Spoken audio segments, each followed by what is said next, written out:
People say notorious, people say mean. It all come down to evil. No one lived when they dealt with Billy Bert. I was his possession. Everything in the ground is cursed and covered in blood.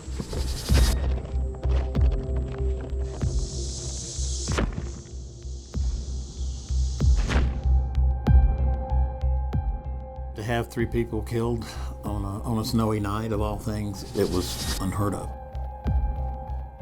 There have been whispers, small-town rumors, and campfire ghost stories about what happened on February 3rd, 1972 in Boone, North Carolina. But the truth is more twisted than anyone could have anticipated. It took a direction that I never even imagined. For most of his career, Watauga County Sheriff Len Hageman has been investigating what happened that night. It was a Thursday. A snowstorm had hit. The roads were slick and treacherous when police got a phone call. Bryce Durham, his wife Virginia, and their son Bobby were found tortured, strangled, and murdered in their home. Inside, everything had been turned upside down. From day one, it was like, nobody would say anything. That answer Nobody ever knew. would be found 50 years later, 250 miles away. The blood runs deep. Shane Bert knows every turn here, That'll be another spot. So, but the winding roads of Barrow County, Georgia, and the banks of the Mulberry River Daddy always buried people on the banks. are also triggers for memories and sins that aren't his own. His hands was huge. After I got on up in years, I got looking at those hands and thinking, are these the hands that did all that? The meanest man I've ever met in my life. Bob Ingram spent the last 50 years working in law enforcement.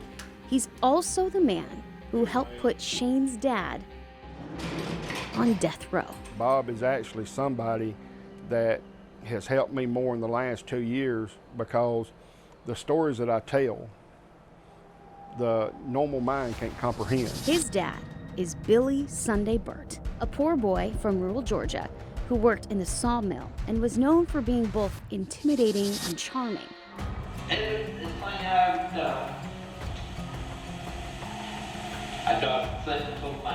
Even with a speech impediment that made him hard to understand. Billy Bert was mean, he was evil. What keeps me up at night is a headless man. Billy, his dad, was the head of the Dixie Mafia. Yep. It was a group of small-town men whose job was to run drugs, bootleg, rob, steal, and kill. Total, complete control of this area and the people in it from one word, fear. From 1970 to 74, Billy's killing spree ramped up. And Bob estimates that's when he murdered most of his 52 to 56 victims. But there are likely more. Daddy never sat down and told us a full story on anything. But job was a job. Shane was just a baby when Billy went to prison for the last time. But over decades, he told Shane snippets of his crimes. 3 miles, we'll hit a cluster. Now, the roads that lead to home also take him to dark places in his mind. One spot that we passed, it had 7 homicides in it, or 7 murders. But in his life,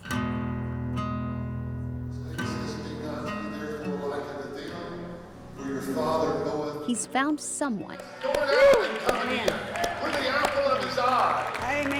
stronger than the memories that haunt him. The disgrace was my dad, but the grace, she's an angel, she's a saint.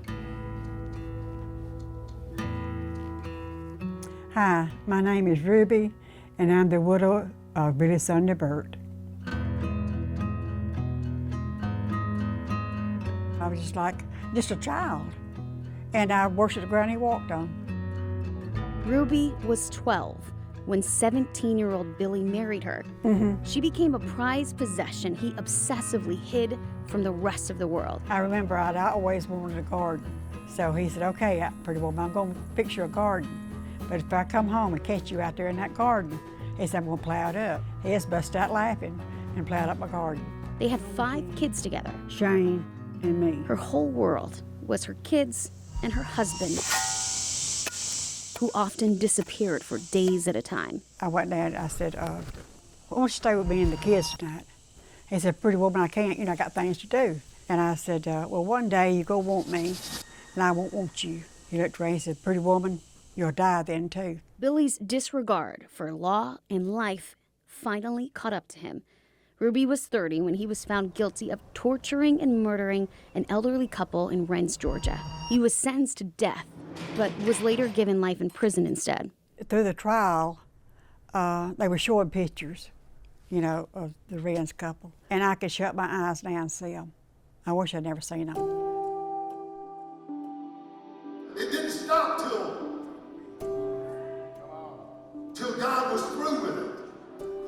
When Billy went to prison, Ruby was thrown into a world she didn't know, with 5 kids and $30. I've just prayed, and that's still my prayer. Lord, don't let them genes get in my sons. She has hundreds of photos at home. I sent my pictures and my memories.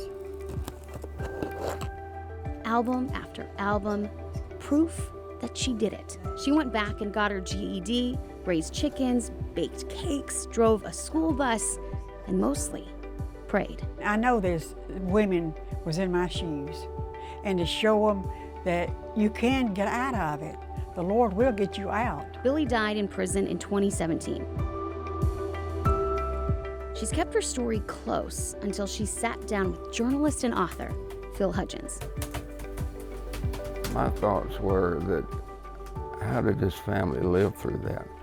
How did Ruby and L. Bert live through all of this? When writing their book, Tell me what brought this on. Well, I didn't.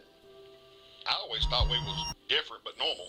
Shane remembered a story his dad told him about a hit in North Carolina. Shane finally remembered that he said the word Boone. There's a lot like Boone that just dropped out of the sky. It's like we had no idea who these people were. Dixie Mafia, what are you talking about? Bob cold called Carolyn Johnson. It was May of 2019. Carolyn's the captain of the investigations unit at the Watauga County Sheriff's Office. Bob had information on a 50-year cold case. Some serial killers do things for fame or they want attention. These guys, I think it was a way of living. Their story was almost unbelievable about how Billy and others had been hired to rob and kill a family up in the mountains of North Carolina. But there was only one man still alive who could confirm it all. No remorse, no emotion whatsoever. Billy Wayne Davis was in a Georgia prison serving life for murder. While Billy Sunday Bert did most of the killing for the Dixie Mafia, Davis pulled the strings. Knew exactly what was going on, but yet you could look into his eyes and you could still see the evil. You could still see it. That doesn't go away. And what were you arrested for, do you remember? After hours of interviews, Davis confessed, naming others who were there as well. When the truth came out, Shane felt relieved. You cannot tell people how sorry because their pain is more than your sorry. As for Ruby, the pain almost consumed her. That took some praying, and for years I thought, Lord, take it from me. It was eating me alive. But faith intervened, even in Billy's life.